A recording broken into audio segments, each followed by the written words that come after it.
Hello. Tonight's book is called Mr. Willowby's Christmas Tree by Robert Barry. Mr. Willowby's Christmas tree came by special delivery, full and fresh and glistening green, the biggest tree he had ever seen.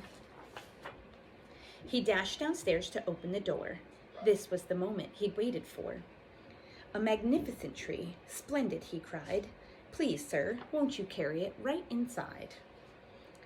I think it might look best this year, right in the parlor corner here. But once the tree stood in its place, Mr. Willowby made a terrible face. The tree touched the ceiling, then bent like a bow. Oh, good heavens, he gasps, something must go.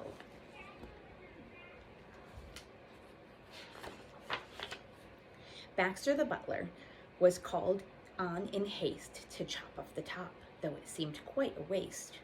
That's great, Mr. Willowby cried with glee. Now we can start to trim my tree. When the trimming was well underway, the top was placed on a silver tray. Baxter said, I know who'd just be delighted for this Christmas tree. So he presented to Miss Adelaide, Mr. Willowby's upstairs maid.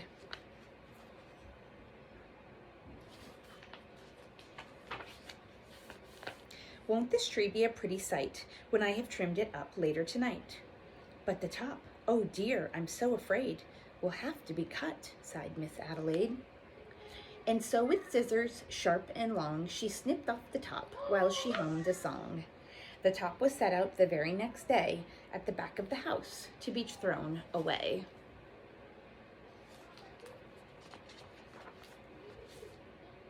That little treetop caught the eye of Tim, the gardener, passing by. He certainly was not about to see that little tree thrown out. He hurried this right home straight away to see that Mrs. Tim would say, Surprise, surprise! His wife could not believe her eyes. But our house, she said, is so snug and small, I do not believe we need it all. And before Tim had a chance to shout, she cut off the top and threw it out. Barnaby Bear was padding by. It almost hit him right in the eye. Now, who would just throw out a tree so close to Christmas Day? I'll take it home, that's what I'll do. Look, Mama Bear, I've got a present for you. Isn't it a pretty tree? Yawned Mama Bear quite drowsily. Before we go to sleep this year, let's do a Christmas party, dear. But Little Bear, standing off far, cried out, That tree won't hold a star, Barnaby said. Let's cut a hunk off the bottom here at the trunk. But Mama Bear just shook her head and sliced off the top instead.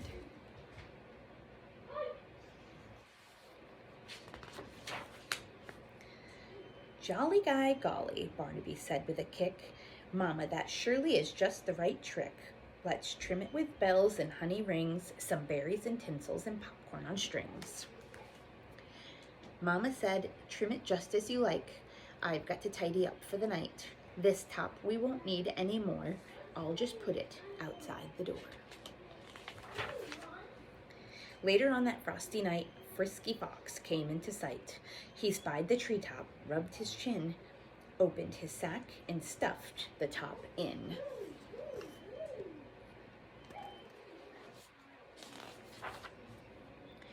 He scampered home and jumped his gate. This Christmas present couldn't wait. It's even better than mincemeat pie, said Mrs. Fox with a happy sigh. Then the foxes saw that their Christmas prize was just a wee bit oversized. Though, my dears, now don't you worry, I'll fix this up in a hurry.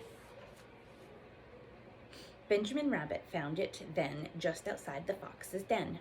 It seems, he thought, most certainly Santa left it for my family. Look, he cried, see the tree I found? With that he called his family round. Then there was merry-making, rollicking, frolicking, carrot-shaking celebration around the tree. All were happy as rabbits can be.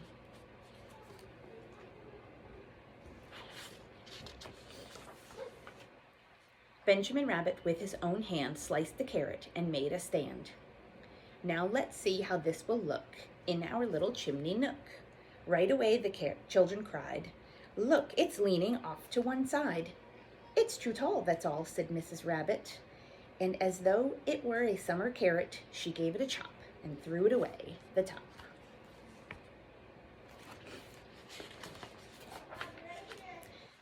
Then Mistletoe Mouse just happened to see the tiny tip of a Christmas tree. He pulled it through the snow and ice. Up some stairs, he fell down twice. At last he reached his cozy home. "It was just the right size," said Mrs. Mouse.